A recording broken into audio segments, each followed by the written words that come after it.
Have been in more than 50 films in the last 30 years.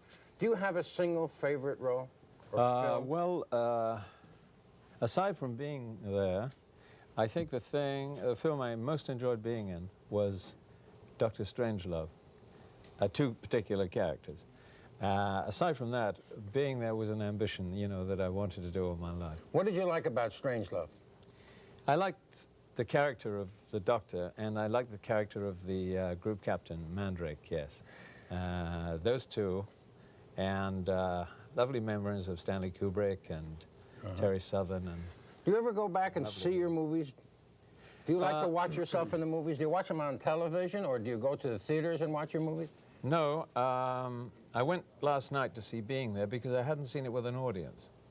And it was very interesting to see the reaction, you know, on various levels. Because the audiences here are very sophisticated. They pick up very quickly, I notice, on little innuendos. Really? Yes, yes. In different parts of the world, you think audiences act differently to the same film? Oh, absolutely. I mean, I haven't seen that in other parts of the world, but other films, they do, yes. What's the difference between a California audience and a London audience, for instance?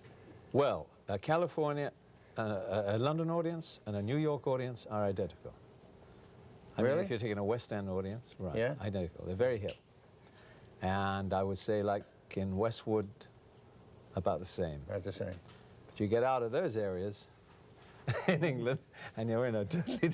You've got to be careful what you show them. Who are you talking as now? Somebody told me you have no voice. Time magazine's cover story insisted that there is no Peter Sellers, that you are only a mass of characterizations, and that inside there is no body. That's true, yes. How did you react to that? Well, I didn't react. I just mouthed things.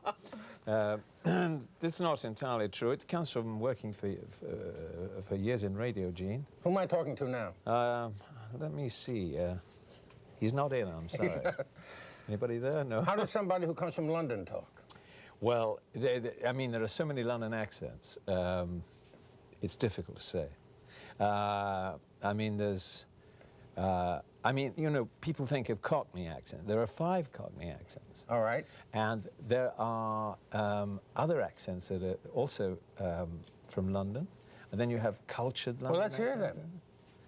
Well, you want to hear... Sure, I want to hear some accent. I want to hear you speak various Englishes. The people over here have difficult enough time understanding Michael Caine, so I don't know. I'll put subtitles on as you speak. Well, I'll tell you straight out, Gene. What I like about you and your show is you're frank. No, I don't mean like the name. I mean, what you say is frank. Now, I likes that because it gets to the core, see? And when you get to the core, you get the essence. Precious bodily essence. No, that's that's an old sort of Cockney accent. And what happens when you get into... Oh, do you mean one of theirs? One of the Hooray Harrys? Yes, yes. The Hooray Harrys, yes. Well, they're very good on TV. And they're quite erudite, you know, and there's it's very interesting, Mr. Shalit, that you should come on the show. How long have you been doing your show in New York, is it?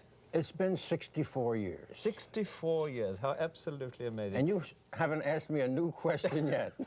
No, well, of course, I've only just started myself. I see. It's just that I went to Oxford, that's it. And what happens when you have to sell something? What do you say when you have to sell a product on television? How do you cue the control room? All those TV selling voices are more or less the same, you know. They're the same all over the world. Get so-and-so today, you know. Even in Russia, I did one once about cigarettes. Comrades, smoke Bruchkins. Bruchkins are not merely the coolest, the finest, and the best cigarettes in Russia. They are the only cigarettes in Russia. You know, that's